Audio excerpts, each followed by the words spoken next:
I can get everyone's attention, if I can have everyone's attention, I wanna welcome everyone to the celebration for Eric, celebration of life for Eric Lindquist, as everyone here is here because he touched us all in a beautiful way, and he made everyone feel like you were his best friend. I'm sure everyone in this room feels like they were Eric's best friend, and we were all blessed to have the time that we had with him, and that's what we're here to do today. We're gonna be crying at times, but we're here to celebrate and to remember Linker and to laugh at all the great times that we were all so lucky to have with Linker, and we were so lucky to have him as a part of our lives. Before we start, and I'll tell you what we're gonna do here, I just wanna introduce, and maybe they could just raise their hand. Eric's mom is here, Martha, right by the door there.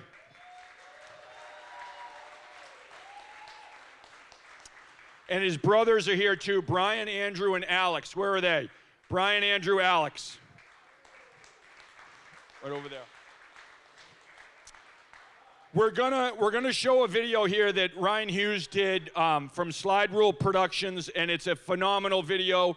There's some memorials and some remembrances and tributes from some of the former Worcester Sharks players and former Worcester Railers players. Some of the players are here tonight, but we'll see that on the screen as well, these tributes, and then there's a phenomenal video.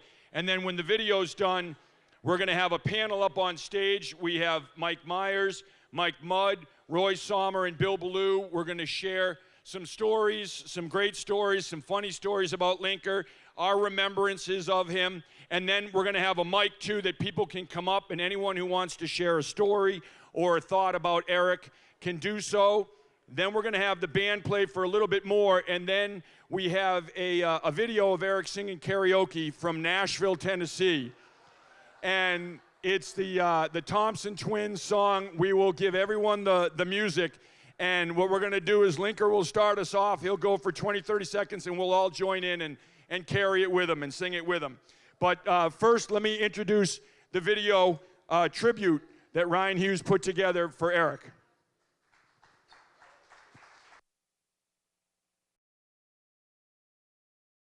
When I think about Worcester and I think about hockey in Worcester, I think Eric. Blue-collared, hard-working, fun, relaxed, enjoyable to be around.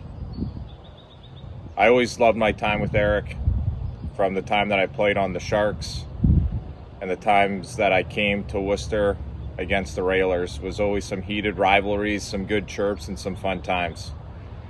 I'll never forget the times going into the media meals at the DCU Center and always seeing Eric there with a bright smile on his face, and would always ask me, "What are you doing in here? Get out of here. You're on the visiting team now." But I know deep down we were always on the same team, and we always will be. I love you. I miss you, buddy. Hi everyone, it's Troy Grosnick. I, like all of you, was incredibly sad, shocked by the news of Eric's passing, and tried to reflect and think of stories about Link that would perfectly sum up the situation. There's just too many of them. Would it be the time he hustled me for basically a full month of rent playing shuffleboard, or us hustling the pool table together, us being on the scariest flight to St. John's in our lives, sitting next to each other, or just hanging out. And the story I kept coming back to was just him and I. It had to have been a Monday night or a Thursday night. We always met up to watch football games and shoot some pool at a local dive bar in San Jose, and we were there and just started chatting, like Link does. Chatted to everyone, and an older woman was sitting next to us, and started talking to her, and she was telling us how her husband had just passed, and him comforting her, and she ended up inviting us to the place that her husband used to frequent. She called it his bar, and so we went over there, and I think we were the only people in there that didn't know how to speak Spanish, and we just went with it. And they brought out a funnel, and they were chanting "Gringo" at Eric, and we just had a night of it. And just to see the joy that he brought to a grieving widow, kind of summed up who Link was. Just he brought light and happiness in every room he was in, and I'm definitely gonna miss that smile and that laugh. And rest in peace, Link. I miss you.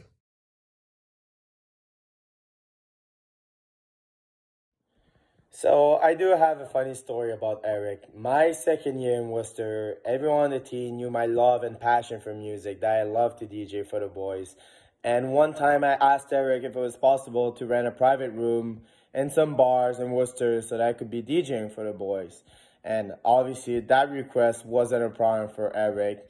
He came back the next day telling me that everything was set for the following week. And I made sure to tell Eric, listen, no promotion. I don't want, it's just a team event. I don't want to see members of the front office or boosters or fans. It's really just a team. So he said, yeah, all right, don't worry about it. It'll be a private thing. So the following week, the day of the event, I go to the liquor store, ready to grab a case of beer for the night. And as I get in the liquor store, I see about 5 flyers with my face on it promoting the event. So I realized that Eric actually made flyers with my face on it to promote this thing when I literally told him not to do that. So I grab my case of beer, go back to my apartment complex, ready to call Eric and let him know how mad I am. And as I get in the apartment complex, I see about 10 more flyers with my face on it promoting the event again. So obviously I wasn't very happy at the moment, but I called Eric and he just told me to calm down, that it was just a prank and the fire weren't there for long. But I thought it was a funny thing that Eric actually did that to kind of scare me. But I think everyone knew how funny was Eric, but I think the biggest thing with him is Eric really showed me the importance of being kind and genuine with every stranger that you meet.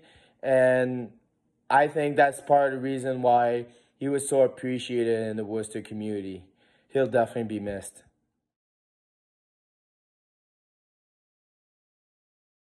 Hey guys, let me start by wishing my deepest condolences to all the close one and family. What I remember about Eric was a guy that took the room, was always the energy, always made something out of nothing, extremely positive, energetic, like I said. He was a guy who nothing was impossible with him. And actually most of the funny stuff that or goofy things I end up doing in my time in Worcester, whether it was broadcast a game in his place when he lost his voice, or ended up as a backup goaltender, almost anything, he was the first, kind of the first voice behind it, creating the buzz, making it go further, always looking for other, but always looking to promote. I know how much he was beloved in Worcester. He means a ton to the hockey community there, but to the city as well. The Booster Club, just the way he treats everybody, players, fans. It was just someone that is going to be tremendously missed, and deep friend that I'll always be grateful for what he did for me in my time in Worcester and beyond. Going to be deeply missed. To all of you guys in Worcester, miss you as well, and my sympathy. Hello everybody, Mike Moore here. Just wanted to say how much of a pleasure it was to get to know Eric. He brought out the best in everybody, and he was the kind of person you always wanted to be around. And he was, it shows how much everyone really loved him in the city, and everyone that got to meet him and know him really loved him. And yeah, he was a great teammate. always there for you, and just as much of a teammate as anyone else on the ice. So he'll be missed greatly, and the world needs more people like Eric. He's a great guy, and we'll miss him. Hi, this is former Worcester Shark John McCarthy. The thing I'll remember most about Eric was his affinity for the rough stuff in the hockey games. Nothing quite got him going like a scrum after the whistle. He really got excited about that part of the game, and I think it excited the fans as well. Another thing I'll remember is his review of certain restaurants and watering holes on the road, and kind of the stories that he would get himself into on nights off on the road. And, the way he would come into the locker room the next day with a little pep in his step with some type of funny story from the night before. Those are the things I'll remember about him most. And, he will be missed by the hockey community. Hey everyone, Mitch Gillum here. Just want to say how deeply saddened I am to hear the passing of Eric Lindquist. Link was a big part of the Worcester community and my first year pro. I know that everybody who knew him knew that he was a larger than life individual that could grab the attention of the room immediately. Like I said, he was a big part of my first year pro, whether it be, setting up late night karaoke in Adirondack the night before a game, or playing rock paper scissors for our per diem right before a long roadie when we really needed the per diem, or even inviting us over to his apartment to just hang out, play cornhole up on the top of his apartment at Kelly Square there. He's a part of everybody's family, and he'll always be a part of my family. He would call me every single year, see how I was doing. He's gonna be dearly missed, and this is a little momentum that I'll cherish for the rest of my life about Link. Mike Bergen. If Gilly makes the save, the game's over. Bergen and shot. Save Gilly! Gilly! Rest in peace, brother.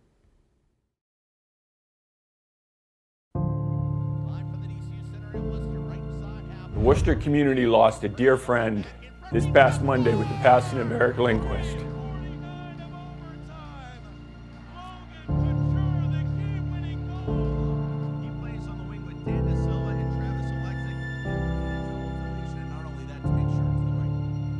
Linker certainly will always be the face of professional hockey in Worcester to me. Turn caught a big right hand, a big right, and he knocks down Maggio! You can't really pin down his personality. He was so unique and had so many different gifts. He was a guy that showed up at every event. The Railers are proud to team up with UMass, fighting cancer. Yeehaw! A must win here tonight. I need some help. Bring me up. You want to be subtle and blend in, though. I am not subtle at all, and I don't blend in. And it's raining teddy bears here in San Jose. Hey, quiet down. There's a performer up here. Show your respect.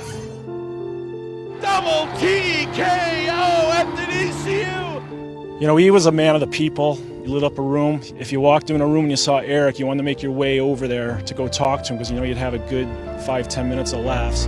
First off, I was never fully convicted of those charges. This was just his first practice under the tutelage of Roy Sommer and Dave Cuniff. Legit NHL tough guy someday. There's a guy enjoying a couple $2 Gogan. He was so good to everyone's kids, and he always made sure that they felt special. In our backyard, and then high five. And oh, look at this. They're bringing out special goaltender, 1.5-year-old Connor, the Boolin Wall Mud. Boy, the capacity crowd already into this one. And the gloves are going to hit the ice. We have a fight. The crowd, the capacity crowd all over Kevin Shea. On the floor. Oh, reconsider my foolish notion. We have some of the best snow tubers in the world. When she started low, she was flying down there. When she lifted her head, she started screaming. Otherwise, I think she would have had a first place finish. That screams like Hank Stoltz right there. This does not scream me, but right now for the 13th, I can kind of feel this a little bit. At one point with the Long Beach Ice Dogs saying Madonna like a virgin at center right. ice. That one. Oh, there we go.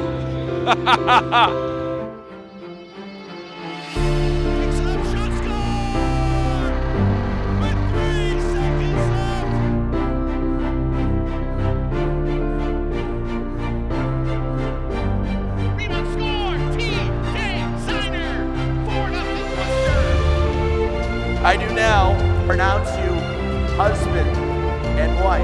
You may kiss the bride. Sharks on a 5-on-3 power play. Braun shot, score! His shot. Oh. And no, boots came back. He made a 6 save. It's a big win tonight for Team Blue. Awesome! Courtesy applause.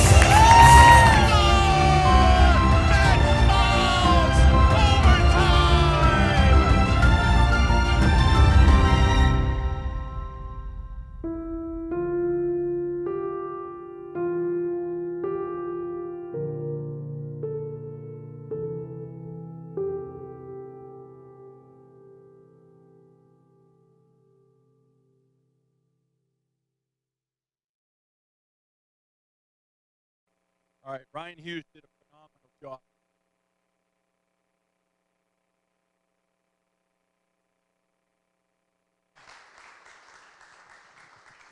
I watched it probably 15 times last night to try to desensitize myself so I wouldn't cry, so I could get through this, but oh, shit.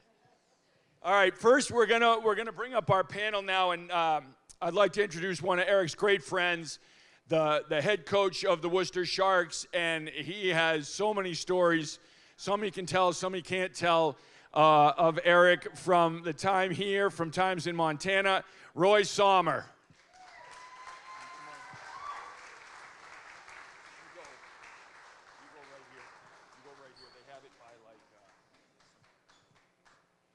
Next we have a guy who's covered professional hockey since it started in Worcester, and another great friend of Eric's who's met him at several watering holes, on the road, at home, Bill Ballou.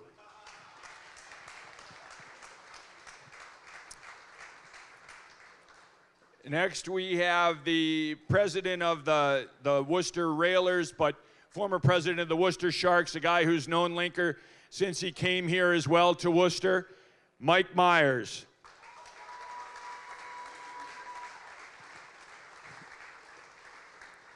And another guy that hired Linker when he first came here to Worcester and has known him since he came to Worcester as well, former president of the Worcester Sharks, now athletic director of Worcester State, Mike Mudd.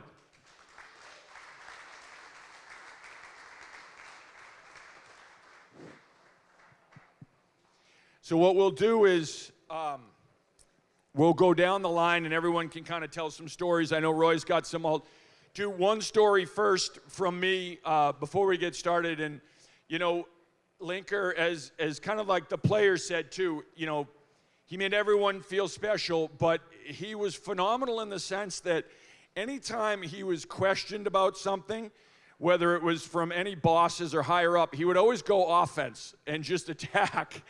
And it was outstanding. So Harri Satari, who played goalie for the Worcester Sharks, he was from Finland. So his contract was up. He was going back to Finland. He was not going to re-sign with the Sharks. He didn't tell the Sharks that. Linker knew it. So Linker's brokering a deal. Harri loved cars. He had a phenomenal sports car. They had BMW, Porsche, whatever it was, this awesome sports car. So Harry's saying, well, I don't know what I'm going to do. I'm not going to take the car back to Finland with me. Linker's like, sell it to me, sell it to me. You're not going to be able to sell it here. You got to get your stuff and get on the plane and get back to your hometown. So Linker gets the car. So a couple weeks later, the Sharks call him. They want to negotiate a deal with Satari. He's one of their goalie prospects, right? Well, he tells them he's not coming back. So they get wind of the fact that Linker bought his car. So they think, well, he knew he wasn't coming back. So they call Eric. You knew he wasn't coming back. Why didn't you tell us? Linker says, I didn't know at all. He goes, well, you bought his car. He goes, yeah, I bought his car. He told me he just didn't want to bring it home. That's it. He goes, well, what exactly did he say? Linker goes, I did my Finnish accent. I said, Eric, I don't want to take my car back. Do you want to buy it? And he's telling San Jose's brass this. He's like, that's exactly how it went. I didn't know anything, so shut up. So that was classic Linker. But now I know Roy's got a bunch of stories that he can tell. He's going to go through some of them right here. Some great memories. Okay, well, first thing off, if I start losing it here a little bit, say, you big pussy, fucking, Eric would have wanted me to keep fucking going. But, Got the mic. so, with Eric, one of the things he always said whenever I get on the phone with him, he goes, to make a long story short. And I'm sure you guys, anyone that knows him, that's what he would have talked about. But so Thursday, before he left us, he called me and he goes, hey, you come out to Worcester. I haven't been here in 7 years since I left. He goes, you got to see the town. You got to see the Wool Sox. We'll go to a baseball game. We'll go down to see the Red Sox play. You know, Mo and everything, and I'm going, all right, man. You know, like, and he was so excited about what happened here in Worcester.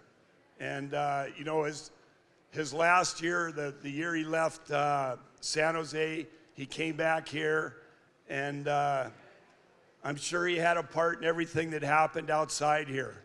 And that's one of the things I know he was real proud of, was this town and the people that were here. He's a special person. Like, I've ran into a lot of people. I might need that pussy thing. I ran into a lot of people in my life, but you don't run into a lot of Eric Lindquist. Like, the guy was, I don't know if anyone's driven across the country, but he was a dust devil. He would show up, sweat coming off his head, hat on backwards, all his radio shit didn't work, and he'd come through your office, and then you try to talk to him, and he goes, man, I got shit going on, I gotta go see Mutter, or I gotta go see whatever, and then he'd be like gone. And you know, that was kind of him. But one of the things that was good about Eric, he had time for everybody. And he made time for everybody. And that was kind of the special thing about him, and I'm sure everyone that's coming up here is probably going to say the same thing. No matter if you were someone that was high in the stands or someone that was in the front office. I'll try to keep this going. And the biggest thing about Eric, you guys, he was an idea man. And I'll just tell you a couple stories. I was sitting at a coffee shop, and he called, and he was working in indoor football. And he said that, you know, he started out there as being the ticket guy, and the next thing you know, he's running the whole thing. And he was telling me about it. He goes, well, these guys are going to drop confetti at the end of the game. This is the championship game in that indoor football thing. He goes, they're going to drop confetti. And he asked the owners, he goes, well, how much is the confetti going to cost? And they go, well, I don't know, $1,500, $2,500. And he goes, you know what? Instead of dropping confetti, he goes, drop fucking money. He goes, those guys are not making any money, and when the money comes down, you could give them a little bit of money for them winning the game or whatever. And they go, yeah, what a great fucking idea. So that's what they did. At the end of the game, instead of confetti, money came flying down. And then you guys saw the one where they had Gronk up here, and so he comes in my office, he goes, you know what? We're gonna get Gronk, and he's gonna come in here and he's gonna spike the puck. And I go, yeah, whatever, Eric. He goes, no, really. And so Gronk is on crutches, and they bring him out, they pull him out in a pickup truck, and they got this rug out there with nothing holding the rug. And Gronk steps out of the pickup truck, and he's on his crutches, and he kind of goes up to the thing, and he has Eric, whatever, hold the crutches, and he gives him the puck that when you spike it, the thing blows up. So Gronk gets up there, and he kind of wheels up to the thing, and he has the puck like this, and you know that guy can't do anything fucking half-ass. So he throws the thing down, the rug goes like this, and I could just see if Belichick was going like, oh my God. But, so that was one. And then the other thing is, you guys, about this man, is he got shit done. And, Hang on, Roy. Hey, guys, can you just keep it down in the back? Quiet down, quiet down, quiet down in the back. Keep it down in the back. We're live streaming, and we got the mics going. oh, we're live streaming? Yeah, don't worry about it. Don't worry about it. Okay. Don't worry, we're bleeping, Roy. We're bleeping. Do we have a 6-second delay, Bert? No. So, All right. so, like, the guy gets things done. So, like, I've been with the Sharks 26 years. And the team came out last year, and they come to Boston. And I'm asking everyone in our organization, hey, man, can, you know, my son, Caston, coaches up here at Holy Cross. And I go, hey, can you get a couple tickets? I'm asking my people in San Jose, can you get a couple tickets for the Sharks? Oh, man, hard ticket to get. Let me get back to you and all this. So it's like the game. This is a week out, a couple days out. And I go, fuck. I go, Cass, I don't know if I'm going to be able to get you tickets. I go, I'll call Eric. So I called Eric. He called back 5 minutes. No problem. Got him in. You know, that's kind of how that guy rolls. Like somehow he got stuff done. And I'm looking out here at the city and that, and I'm sure there was a lot of stuff that he did away from everyone else, and he got stuff done. And then this is another story. So I'll try to go a little quicker. So anyways, so I get Long story short. Huh? So long story short. Yeah, these are great. Keep going. So I get 637 wins. It's like the biggest, you know, the most in the American League, whatever. Not a big deal. So anyway, so he goes, Roy, he goes, we got to get you some stuff. And I go, what do you mean get me some stuff? He goes, like, what would you want? And I go, man, I'd like a nice boat and whatever. And he goes, all right, I'm going to work on this for you. So he goes, call the boat company, the place you want to get a boat. So I go, I like fly fishing, so I call this place, and I go, what's the best boat you could get? Like if you were building it for yourself, put everything on it you want. And so I tell the company, and then Eric goes and he tells the people up above, and he goes, so Roy wants a boat. And they go, okay, yeah. And they call the place, they go, that's kind of pricey. and then they go, well, to have a boat, you need something to pull it. And he goes, tell me you want something to pull it. So I go, all right, get a ATV or something. He goes, all right, we'll get an ATV. So anyways, and he goes, act surprised when you get it. So they had a thing, and they gave me an ATV and a freaking drift boat and all that stuff. So he got it done again. Couple more things. Eric hated gambling. Didn't like to gamble. So every Sunday, we would call and we would gamble. And there would be a game on TV, and I'd be sitting there watching it with him, and the shootout would come, and he goes, okay, $10, this guy doesn't score. I go, all right, like this. And then we go through the whole thing, and then he got down at the end of the year. We used to settle on our bets, right? So at the end of the year, I go, Eric, you owe me. He goes, yeah, whatever. And so my son was out in San Jose, and Manchester United was playing Barcelona, really hard ticket to get. And Eric goes, I'm paying you off. I'm going to take Cass out. And I said, all right. So he goes, we're meeting at the bar at 9 in the morning. And all right, so they meet at 9 in the morning. He gets on a special bus. They go see Manchester United play Barcelona in San Jose. Hard ticket to get. He goes, they're on the bus. And I was talking to Cass about this last night. I go, how did you, I go, so what time did you guys stop drinking? He goes, like late, like 9 in the morning till 2. So that was Eric. Hooked everything up, Barcelona game. I'll tell you one thing, the guy paid his bets. Couple more, and then the dude was shameless. You saw some of those videos. So we're in Texas, and he would have, you go out with a beer with this guy, or you go out with dinner, and all of a sudden he'd disappear, and you wouldn't see him. And no one knew where he went. Like, this happened all the time. And then I go, what happened? He goes, oh, long story short, So he shows up the next day, and he has a cowboy boot or cowboy hat that didn't fit him, like sat right on top of his head. And then he had cowboy boots with his pants stuck in them and a bolo. And he goes, this is my Texas look. So that's him. And then, I'm not telling that one. This is the last one.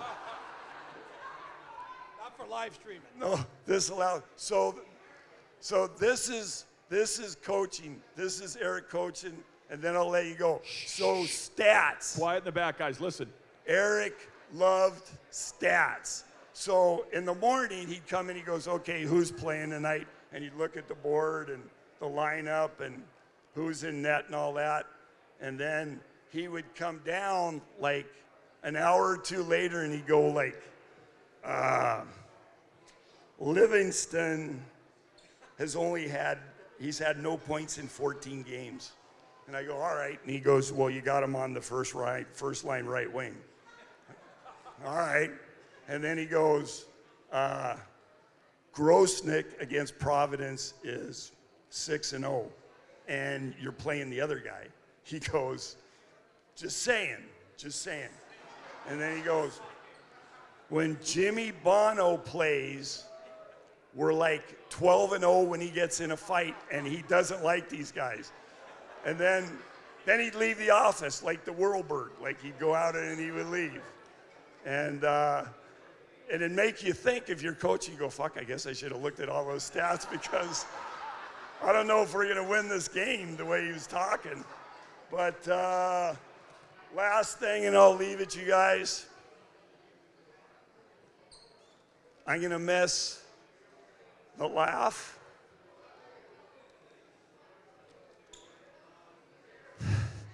I'm going to miss the phone calls.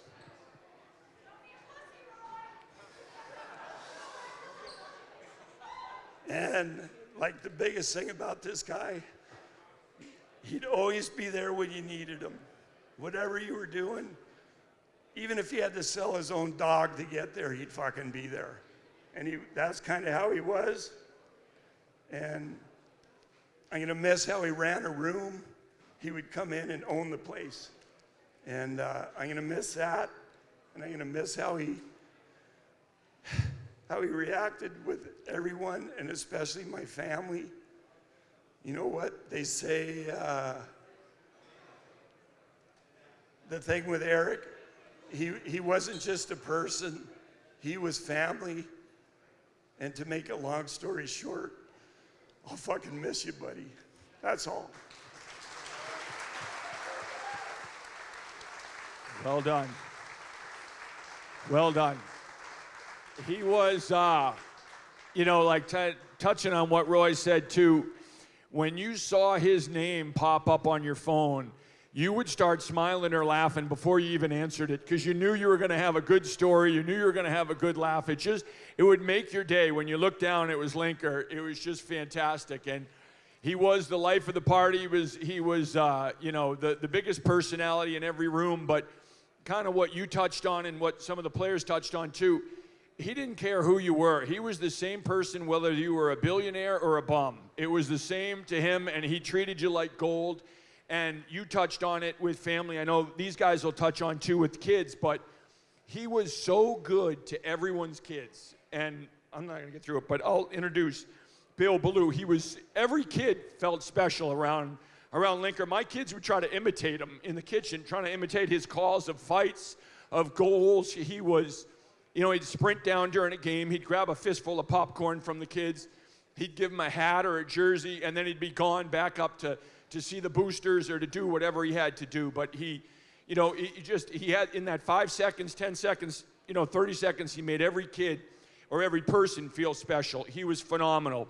So our next panelist who will tell us some stories, Bill Ballou, has known him since he moved to Worcester and has been out with him on the road and been out with him in Worcester and all over the place and has some great Linker stories too.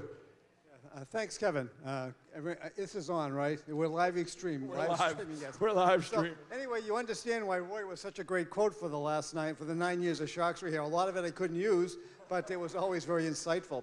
I'm not going to break up and cry, not because I don't care about Eric, but because it hasn't sunk in yet. He went to San Jose for a year and came back. He went to Atlanta and he came back. And a lot of me still thinks that next week Eric is going to give me a call and he'll be back. And it hasn't sunk in yet. It's going to take a while.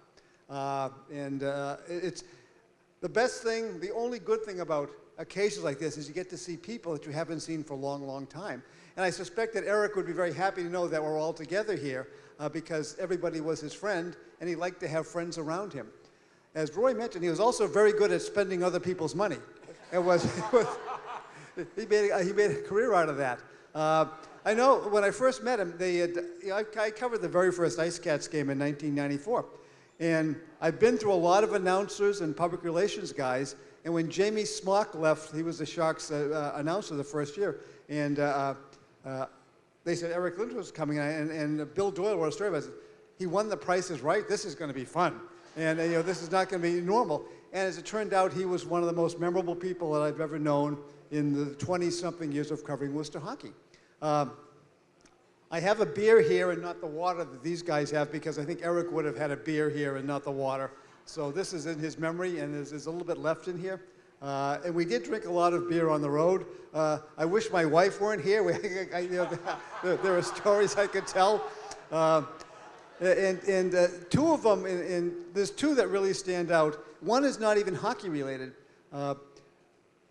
A few years ago, I started on a quest to bowl in every Candlepin bowling alley in Massachusetts. And Eric loved to bowl. And he said, I got to come with you. And we had a hard time getting together. Finally, I had a trip made out to Western Mass, to Berkshire County, to bowl in 4 different alleys out there. And I'll come with you on that one. That's good. So out we went. And they were all, sort of out-of-the-way places, as Western Mass tends to be.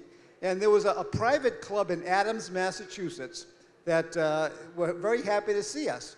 And Eric and I showed up, and they had free drinks and all this. And we were like, this is like the president was visiting. This is great. And we bowled against the 2 best women bowlers in the club. And they were very good. Not as good as the score indicated because the scorekeeper was the husband of one of the bowlers.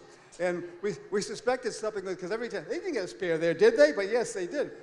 Anyway, we had a great time, and we had our beers before and after, and off we went and had Papa Gino's for supper in North Adams, and then we went home. Well, I never heard from him again, and until the week before he passed away, Eric was still getting emails from the club out there to come back and bowl sometime. And they never left. They ignored me, but they couldn't wait to get him back. The road stories are the best stories. I mean, hockey games, you win them and you lose them, and I've seen 5,000 games. There's some are more memorable than others, but it's the stuff that away from hockey that makes the memories. And with Eric's, it was often restaurants and bars.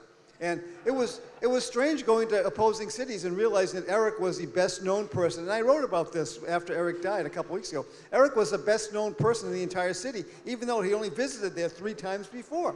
It was like a royal visit. I remember once in Adirondack, Glens Falls, we went to a restaurant before the game, and the waitress knew him, and the owner knew him. Hey, have this. It was wonderful.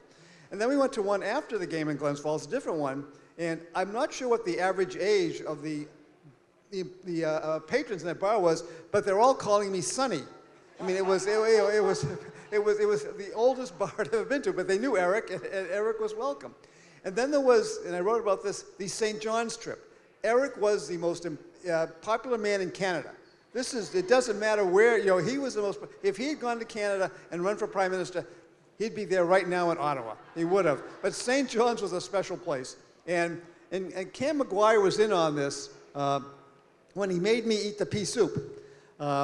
I you know, they have pea soup up in Newfoundland as a press meal. I hate pea soup. And the last time I had pea soup was the third day of my wife and I's honeymoon in Richmond, Virginia. And she made me eat the pea soup, and I figured, this is better than divorce. But that's about the only thing, that was the only reason I ate that pea soup. And I was telling Eric this, well, I'll give you $100 if you eat pea soup up here. Well, all right. I said, 100 US. Okay, 100 US.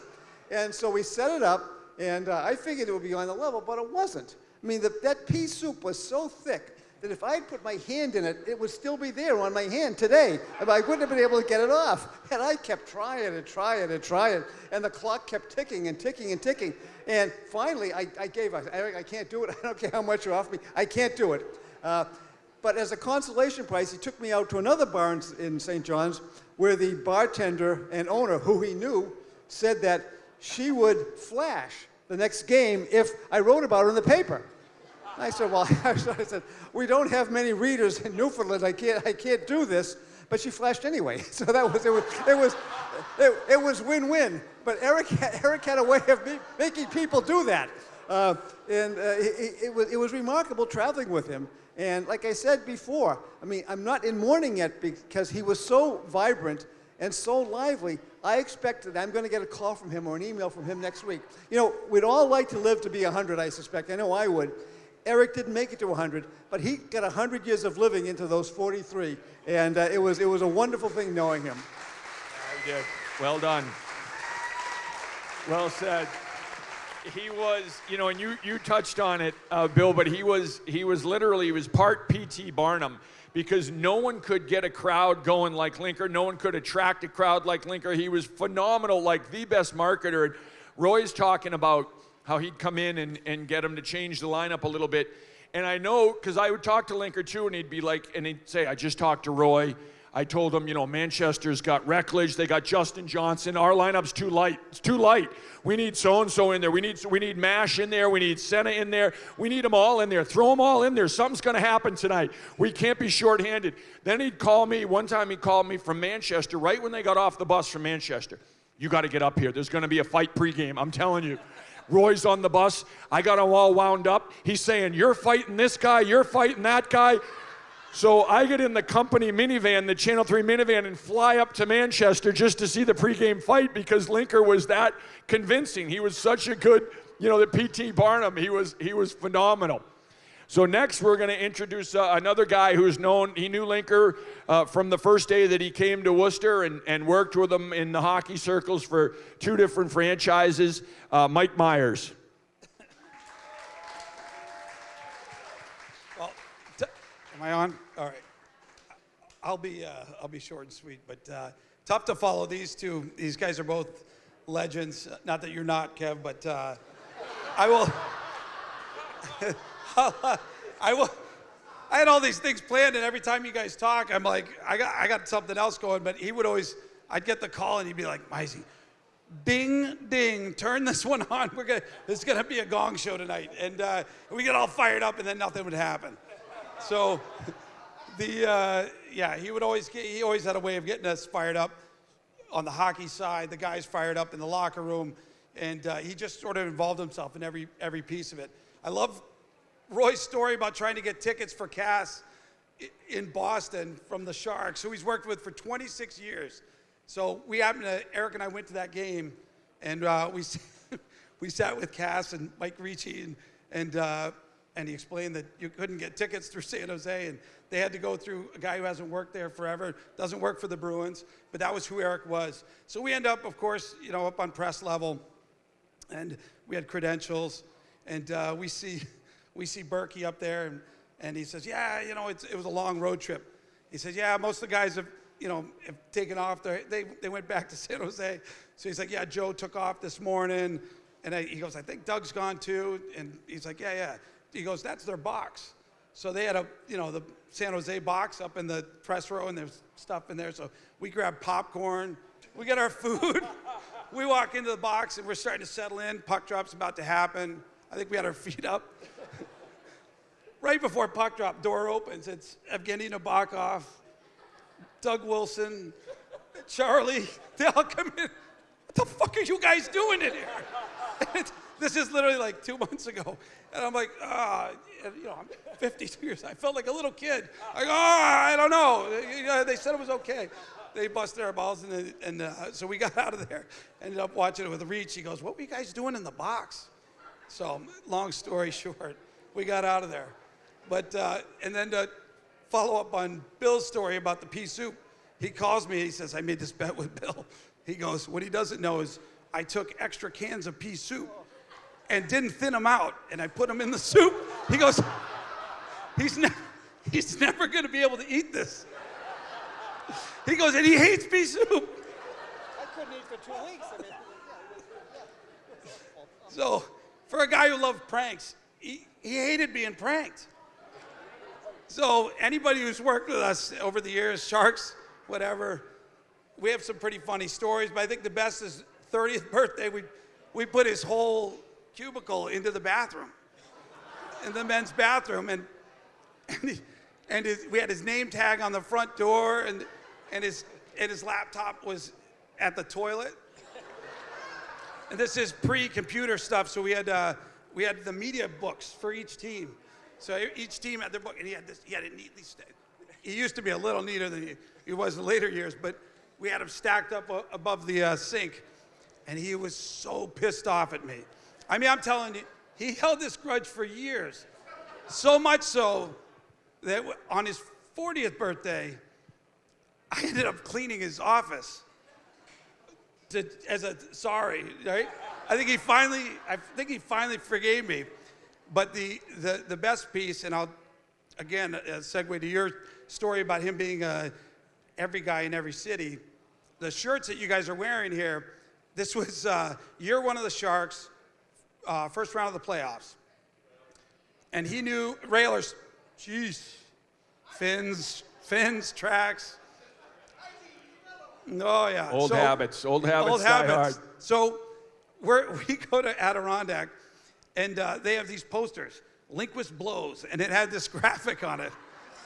And we had a ton of boosters out there, great time out in Glens Falls. My family went. The Ruckers were all there. We had probably one of the best wins in Railers history. A lot of fun. And there he is. We met him after the game, and he's got his poster. So we hung that poster in his office. So these aren't just a graphic tee. These are a tribute to him and who he is on the road. But I do have to tell. I got to tell a funny story.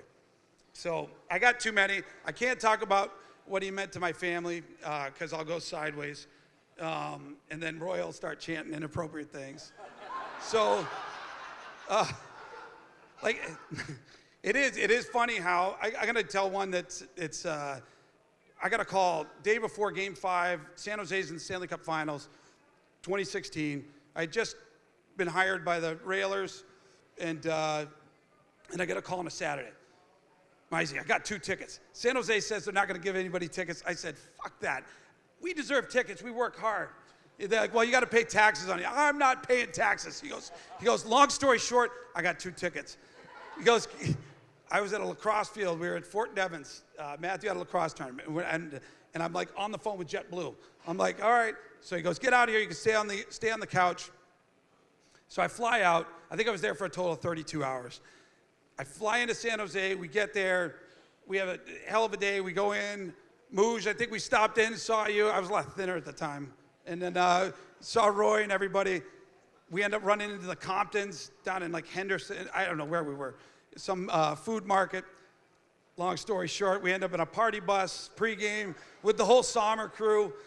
Got to hang out with Mo and the crew. We go in and we sit in our seats for like 10 minutes. The opening ceremony starts happening. He goes, hey, let's go check in on the Comptons. I'm like, all right. So he knocks on the door, Kevin Compton, come on in. Here we are. So, 24 hours ago, I'm watching a lacrosse tournament. Now I'm in the owner's box in San Jose watching Game 5 of the Stanley Cup. And the best part of that night was at the end when the Penguins ended up winning, they took their Stanley Cup picture on ice. And if you scroll in real tight into the back, Eric and I are standing in the back next to each other while they're taking the picture. So, yeah, we're photobombing in the back. But I was hesitant about telling this story because I didn't know if I was going to be able to stay in a happy mood here. But I think my favorite story about Link was how he always tried to convince us to do stupid stuff. And all right, I'm going to tell 2 stories. Because this prefaces any stupid story ever or idea ever brought up. But for anybody who's ever worked for the Worcester Sharks, we got there was this story about him in Long Beach and how they had this promotion that was Thong Night. And I don't know if you guys know Mike Mudd, but he's really straight-laced. Like, he called me, he goes, Mizey, what are we wearing today? I said, you can't, if you dress in a suit, I go, you're gonna get kicked out. You have to wear flip-flops. Thank you, Holly, for making him wear flip-flops. So he comes in and he's like, in Long Beach, we had this great promotion. So I learned a little bit more about this promotion this week. I hooked up, where's Kristen? Where are you? There you are. So I got a new friend. She was extremely helpful connecting the North Andover and LA people that he's connected with throughout his life.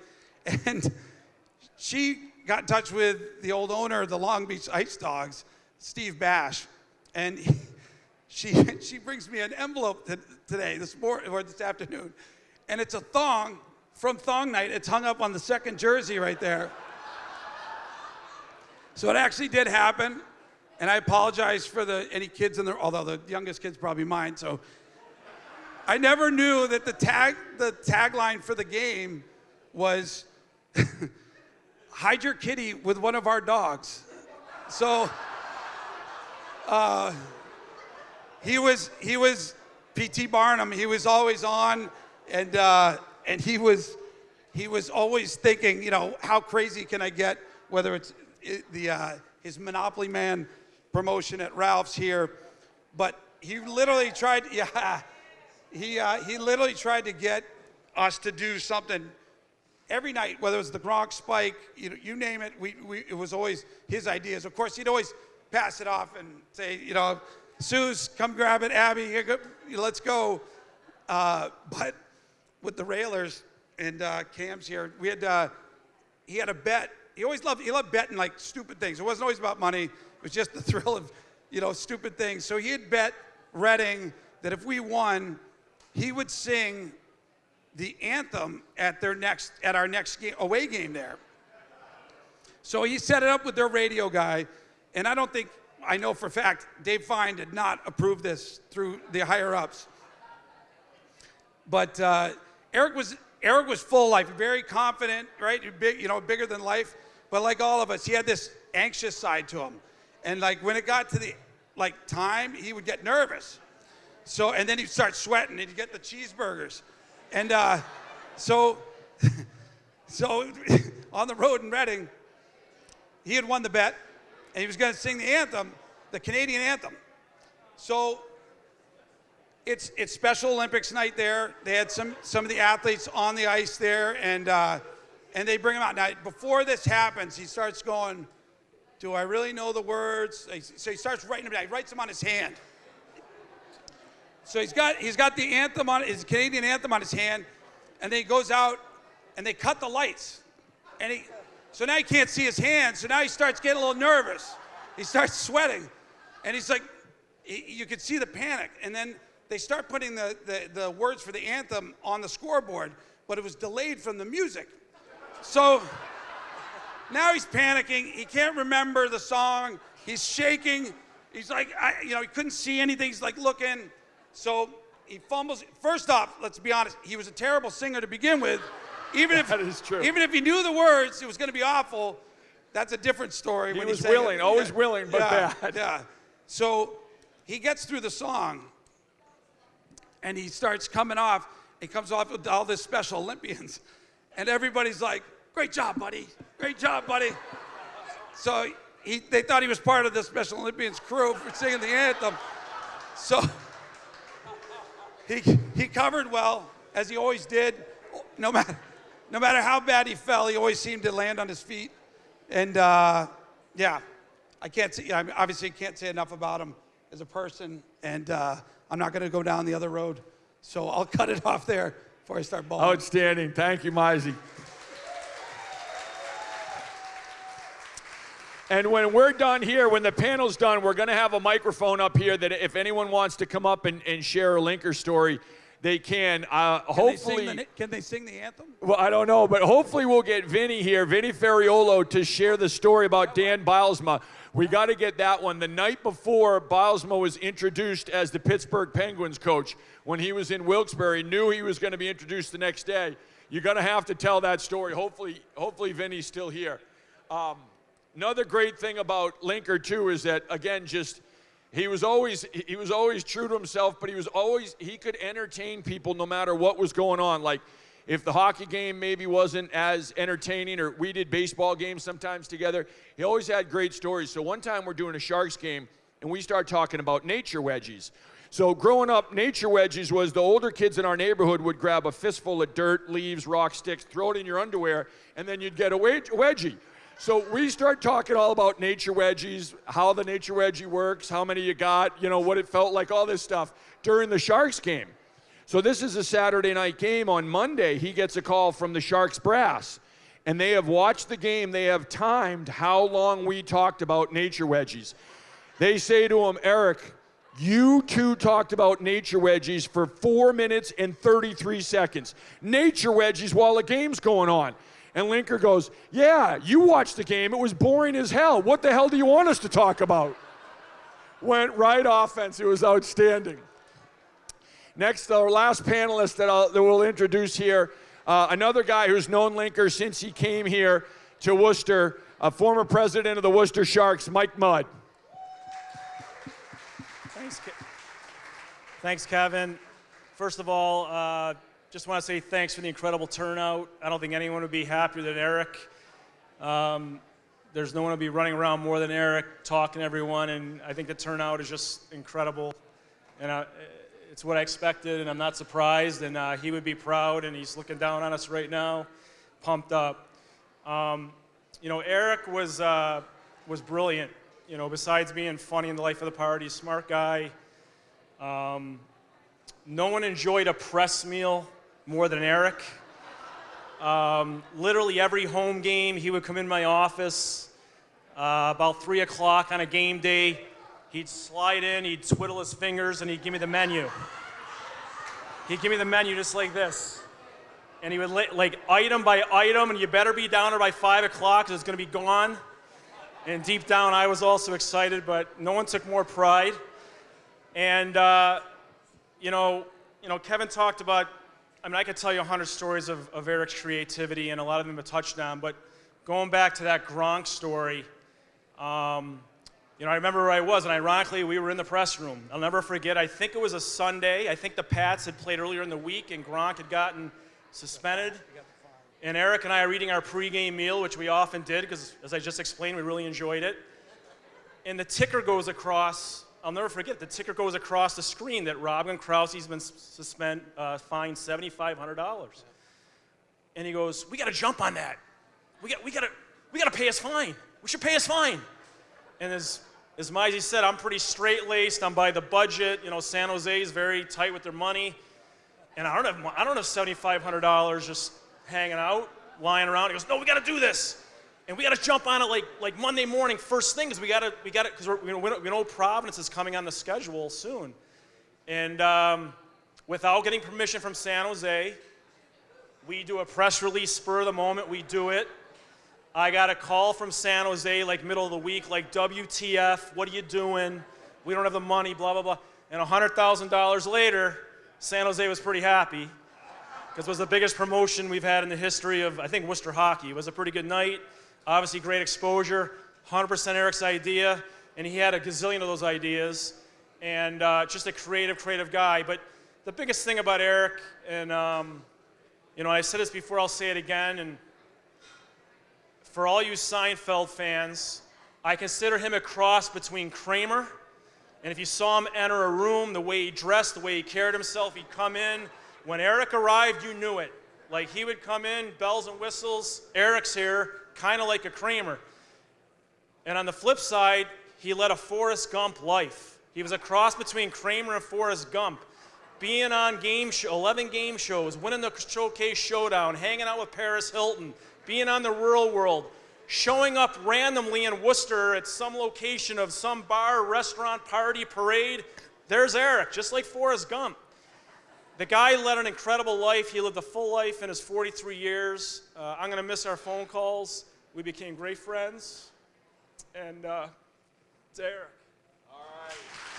Eric. We're going to do, unless you guys want to add something, we're going to do an open mic. It's going to be right there in the corner. Oh, Cliff, come on up. Cliff Rucker's going to come up here, the owner of Off the Rails, the owner of the Railers, who brought Linker back, and Cliff's going to say a few words. Thank you. I hadn't intended to come up and speak. I don't have any prepared words, but Eric always pushed me outside of my comfort zone. And in tribute to Eric, I'm going to come up here and say a few words. I want to thank everybody who put this together. This is so Eric. It's just vintage Eric. Everybody together, laughing, smiling, telling great stories, and just showing all their love for Eric. He was an incredibly loved person. I know I loved him. And I'm not sure he knew how loved he was. And that's what makes tonight so special. It's our opportunity to show him that. When the Railers shut down a couple of years ago because of COVID, he went to Atlanta, and we obviously stayed in touch. But he sent me an email that he wanted to know if I could help him network a little bit to possibly come back to Worcester. And I called him right away, and he seemed very surprised that I called him. He goes, "Wow, you called me." I'm like, "What, are you kidding me? We're family." And Eric just made everybody feel like family. And when we wanted to talk to him about coming back, I said to him, "Listen, Eric, I'd like you to come back. We'll find something for you to do. You're family." And he said, "Great." And obviously it's a job. And so we started to talk about money. And I said, "Eric, you never really talk about money. It seems like you don't really care about it." He goes, "No, I care." And so we put a deal together, and he came back, and it was just everybody who comes to me and talks about the things that we've done in Worcester, it's as much Eric as it is me. He was everywhere. He was omnipresent, and he was such an incredible part of the renaissance of this community. He's definitely going to be sorely missed. And I never really knew how old Eric was, unfortunately, until he passed away. I thought he was 16. He ate like a 16-year-old. He laughed like a 16-year-old. And he just brought the best. I can tell you, Mike talks about being buttoned up. I'm a pretty buttoned up guy. And Eric just brought a side out of me that very few people did. And I am forever grateful for that. And the thing, I always say that people who are really good at something, they make it look easy. And Eric did that with broadcasting. He just made it look easy. He was so incredibly talented. And I learned so much from him. I didn't know very much about hockey. And I used to talk to Eric after every game. And he was an incredible teacher and an amazing broadcaster. He did talk a little bit too much about food. But I never had the heart to tell him. I would complain to Mike. I'm like, "Mike, can you get him to talk a little less about food? I keep missing the goals." But I overheard Mike talk about the possibility of setting up some type of a scholarship for Eric for up-and-coming broadcasters, like a paid internship. And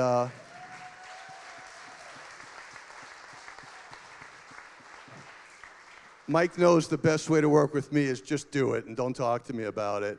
But I wanted to, after overhearing that, the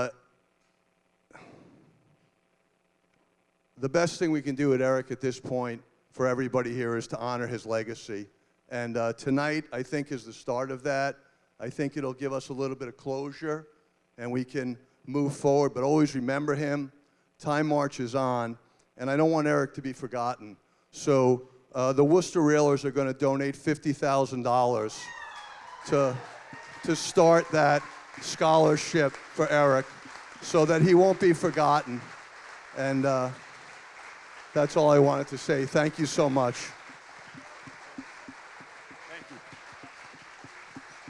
Thanks, Cliff. Okay.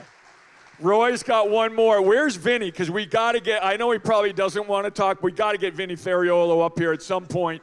There you are, Vinny. I know you have phenomenal stories. Probably 90% can't be on live stream, but I know you can do one. At least the Dan Bilesma one, just to say, because you were in the room, and I can even set it up, and I'll just interview you about it. You got to get up and talk about that one. Roy, you got it. Okay, this is a short one, but everyone, is this thing on? Yeah. Is this? FCC, shut him down. Hello? Hello? Okay, this is a short one, but we talked about Eric's food, and so he was visiting us up in Montana, and my wife makes this stuff called crack, and it's not what you're thinking. They've heard about that, the Maine South. It's got like cheese in it, mayonnaise, jalapenos. Melissa, what else? Corn, mascali corn, all this like stuff really bad for you, right?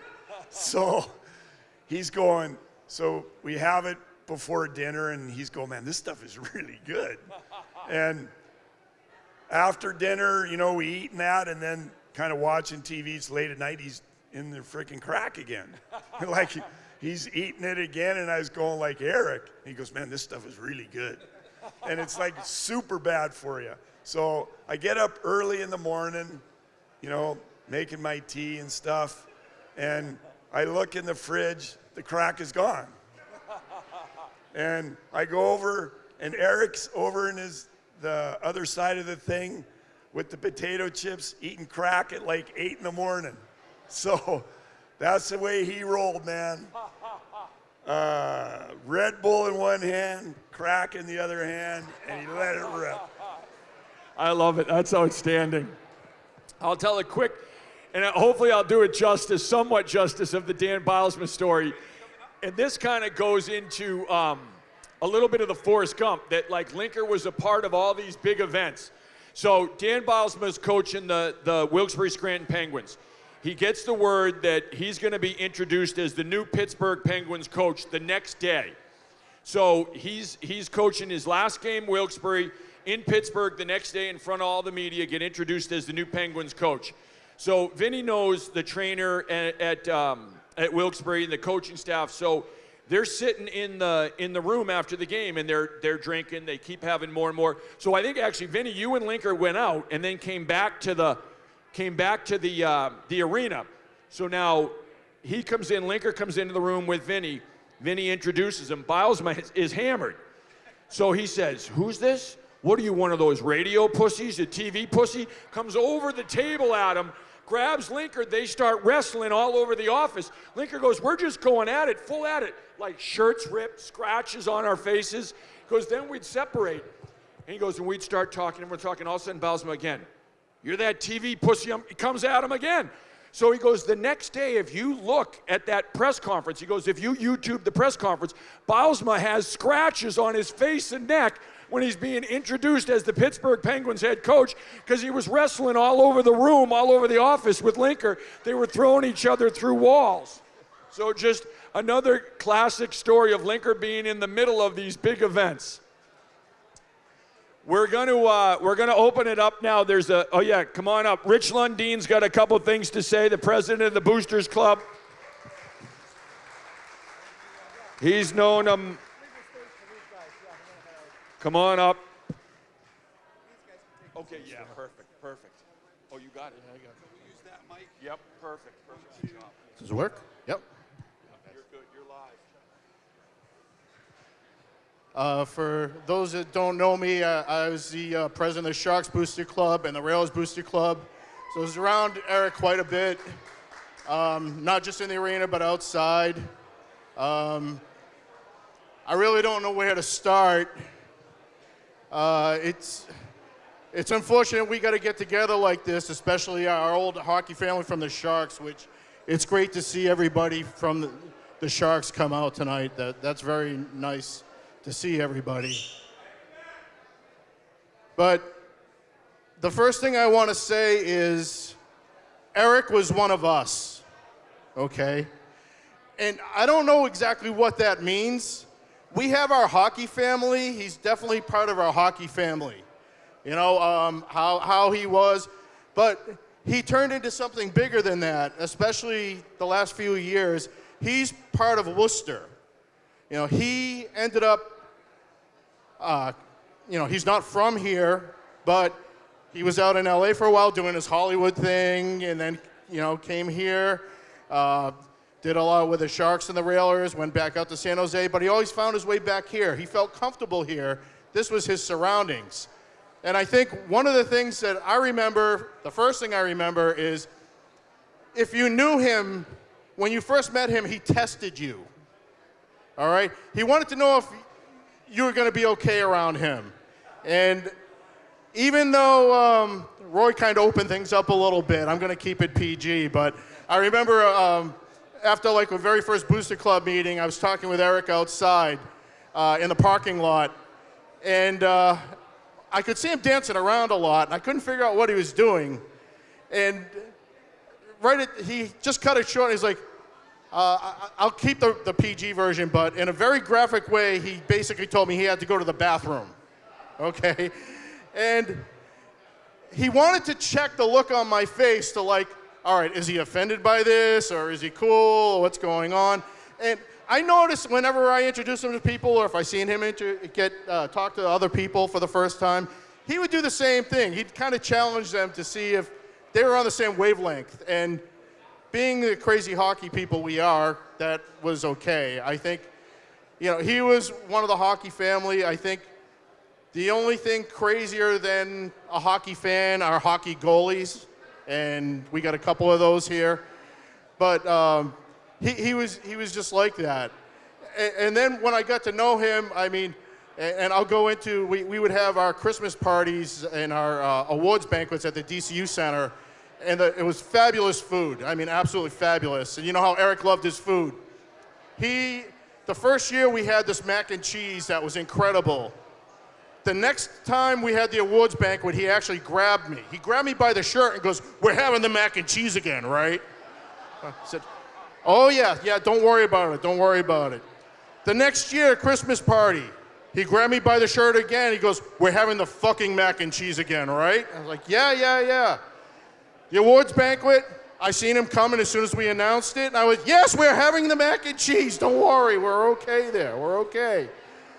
But one of the things you know about Eric too, I mean, if they had the Derek Sanderson Homer Award, Eric was the guy.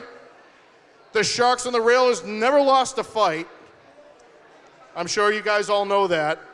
And I don't know if it's going to be shown later, but you have to go on YouTube and search for Pirates Mayhem. The call by Eric, there were so many fights in that, and everybody won, but just his calls, and the one thing you remember is ding, ding, ding. You know, it was an unbelievable call by Eric. But again, it's not just about the hockey family, but I see many people here from the Worcester community and what he's done. I mean, Eric helped with the creation of this. Also, the new district over near the Ice Center. He's a staple at the wrestling on Thursday nights in Worcester. You're talking about wherever you went, Hotel Vernon, Ralph's, Red Lantern back in the day. Eric was there holding court. He was the mayor of the place. So the last thing I want to do, because nobody has done it yet, is we need to do a toast for Eric. So anybody has your drinks, for Eric, we love you, buddy. We're going to miss you very much. Here. Well done, Rich. Well done. Another guy that spent a ton of time with Linker. He broadcast games with him, but he learned a ton of life lessons from Linker, especially being on the road. Tom Matthews. Tom, come on up.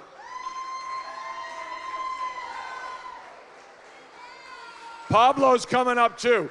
Pablo learned a ton of life lessons from Linker as well. I'm just here for you. All right, we don't have any stories that we're going to share right now. Maybe later after we've had a few more beers. But we just wanted to do a toast and get it on video. So if everyone could grab their drink, and I'm going to pull up my phone here. And we're going to take a video. Okay, so this is a toast for Eric. Everyone get your drink here. 1, 2, 3, toast! Cheers. Cheers for Linker. Here, here. Here, here.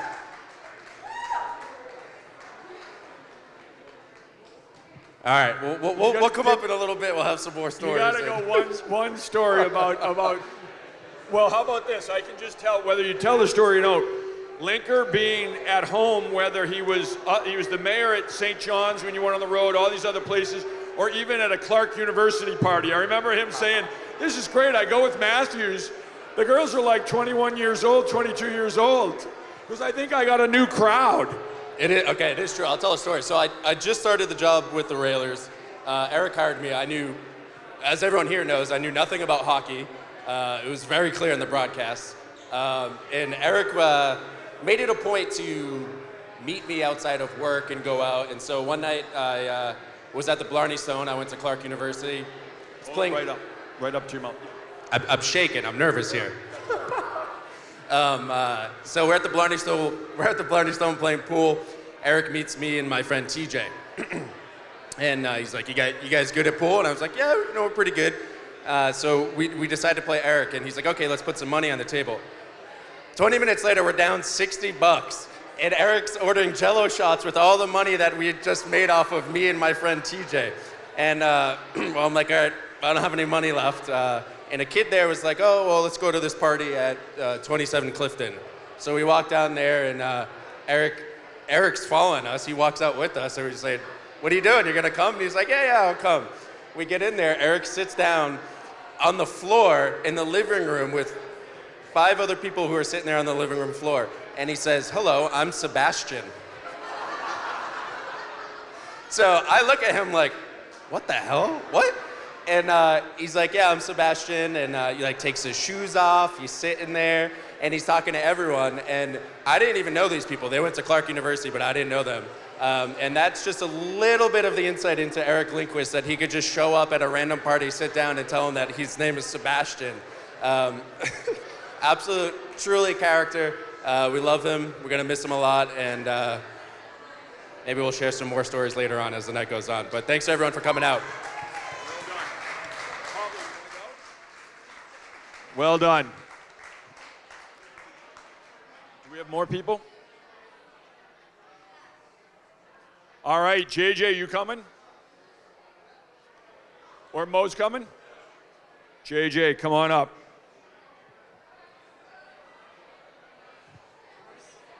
What's that? No, just stand up. You're good. Just stand up. You're perfect. You're perfect. You're good. Just keep it up high to your mouth. Go ahead. Just keep it up, yeah. Yeah. Just tell us what he meant to you and a little bit about him.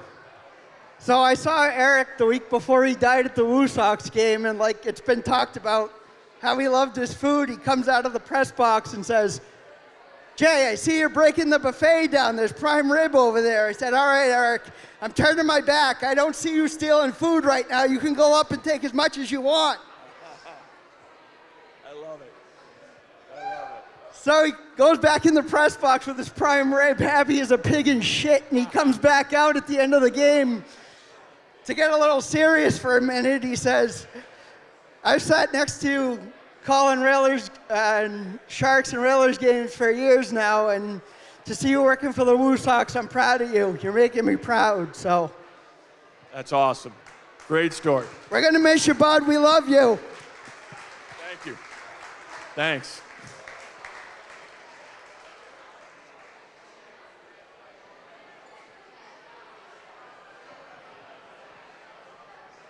How you doing? Good, how are you? Good.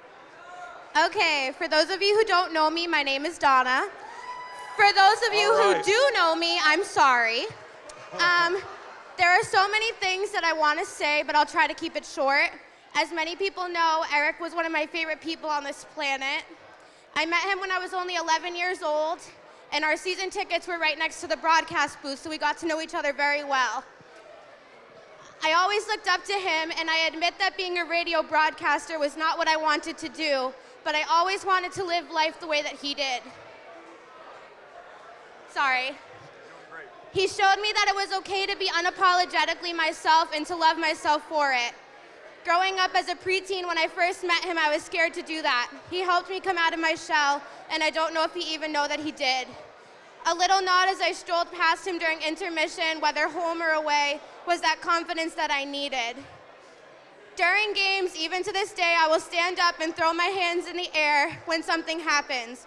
I learned that from him. Calling out officials, yep, got that from him too. If you know my parents, you know I didn't get it from them.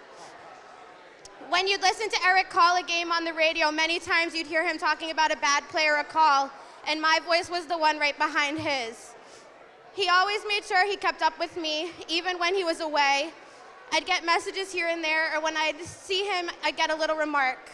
For example, just a few months ago, I had taken to Twitter, like most do nowadays, and had said something along the lines of, do you ever just go to the bathroom at work and sit on the toilet for a few minutes for a little bit of peace?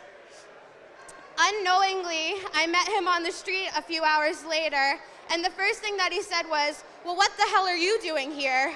Followed by, how was your moment of peace on the toilet? He was good like that, keeping track of me without having to ask. I know even now he's doing that, keeping track of me. The week after he passed, my boyfriend and I were sitting at a random dive bar in Springfield, and my boyfriend looked over at me and said, hey, let's play Keno. He would never say that. I looked over my shoulder to see how long it would be until the next game, and the first two numbers that came up were 5 and 12, his birthday. That was my sign that he was okay, my sign that he'll keep track of me and he'll keep protecting me. Just like all of you, I'm thankful to have known Eric. I'm thankful to have been brought up in a world around him during the years where I grew more as a person than ever. There were many inconsistencies in the hockey world. Seasons came and went, players came and went, a whole team came and went, but there was one constant, and that was him.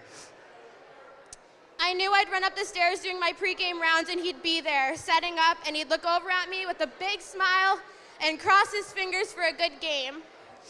I still run up the stairs like I always have since I was a kid, but now instead of looking over at the broadcast booth like I did for so many years, I'll look up to the sky, cross my fingers with a big smile for a good game. Thank you. I'll always remember you. I'll always strive to keep your memory alive. I love you with all of my heart. Thank you for everything. Well done. Thank you. Well done. Very well. Thank you very much. Well done.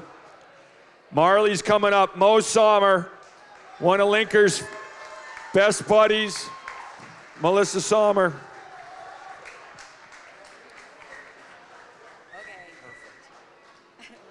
We'll see how this goes.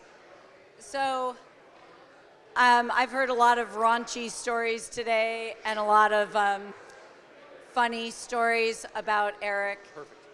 But I would like to say that I think for everybody here, there's a couple things you might not know, but a couple of things we all do know, and that was that he was the great connector. He was the person who connected ideas. He connected people to ideas. He connected people to people, and he connected, just all of us today, which is so fabulous. But the other thing that he did is he was a super patient person. And I know he'd come in and he'd be all sweating and he'd have this frenetic energy and his hands would be brushing through his hair. But he was super patient. He would sit with Marley for over an hour and play a game that the rest of us were fried on. And he would play that game like it was like the best joy in his life. And he did that with other things with people too.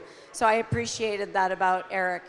But the other thing that he did, and some of you talked about it a little bit, but you didn't name it. He made some of us brave. He made us brave. He made us do things we wouldn't do that we wouldn't normally do. And one of the things he did for me is he let Marley sing the national anthem at one of the hockey games. I know. And as a parent of this guy right here, I'm very protective, and I wasn't sure how that would go. But he convinced me that it was going to be a safe space because truly the Worcester fans were the safest space you could have, right? And it was a Wednesday night, so it was really only the best fans in the whole world that were there. But he also had to make this guy brave, and he made him brave enough. But Eric was smart too, because I remember, and Kira was with me, we saw Eric before the game, and he's like, it'll be okay. We have a backup. They'll start playing the national anthem over the loudspeaker if Marley doesn't sing it. But surprising to Roy, surprising to me, surprising to everyone, he did it.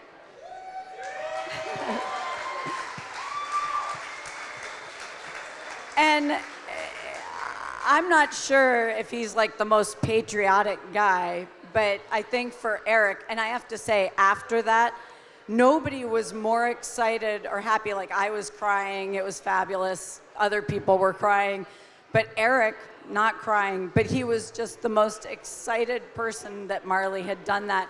And he especially loved that Marley gave Roy the shrug off, like, get off me, Dad, I got this. Because Eric made him brave, like he made a lot of us brave. So the flag is right up there, and not that we are like these super patriotic people, but nobody likes to sing the national anthem more than Marley. Are you ready? You gonna sing the national anthem? Yep.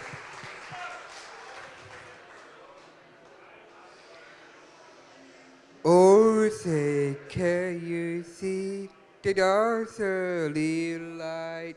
It's a proud will till our life is streaming. Horses rise, where stars for purpleness fight, and when it's lost, it's a gallant streaming. It was clear. Must stay in there, get poor for the night. Your flag, why stay there? Oh, say the stone gold, and your way. Let the free, hold on the brave.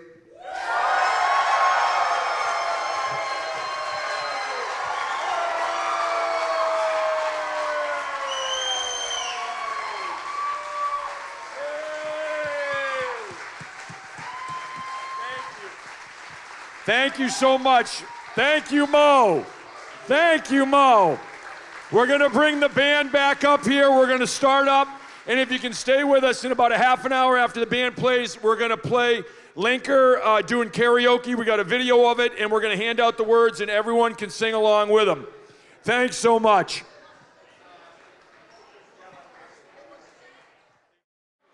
We're going to do...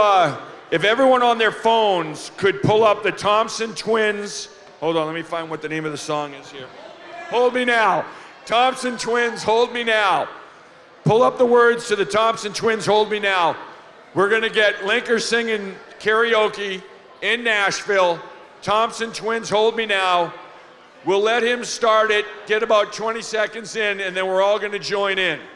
We're going to sing it with him. A great tribute to someone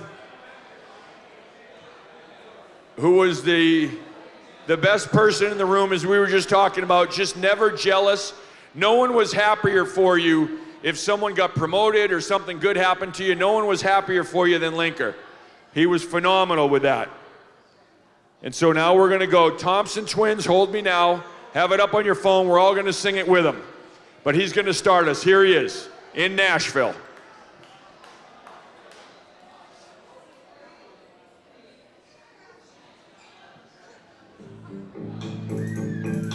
I have a picture pinned to my wall, an image of you and of me. We laughed and we loved it all. But look at our life now,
start. Hold me now. Sing it. Oh, hold my heart. Stay with me. Let love is start. Let love is start. Whoa, whoa. I'm gonna use some backup there. Also break.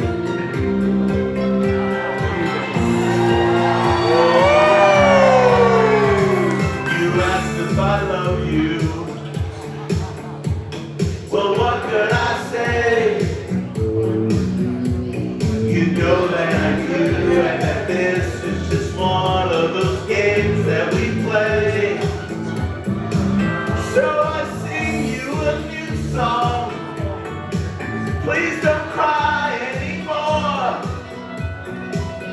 And I ask for your forgiveness, though I don't know just what I'm asking it for. Oh, oh, oh, oh, oh, hold me now. Oh, warm my heart. Stay with me.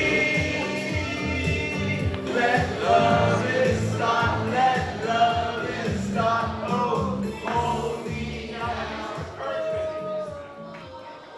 What's my heart? All right. Outstanding. Outstanding. Why don't we do a toast? We'll do one more toast. There's been a spotlight.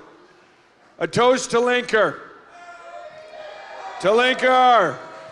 We need more like him in the world. The world would be a better place with more Linkers. All right, we're going to bring the band back on. And then Myers is going to get up here shirtless and clear the place out.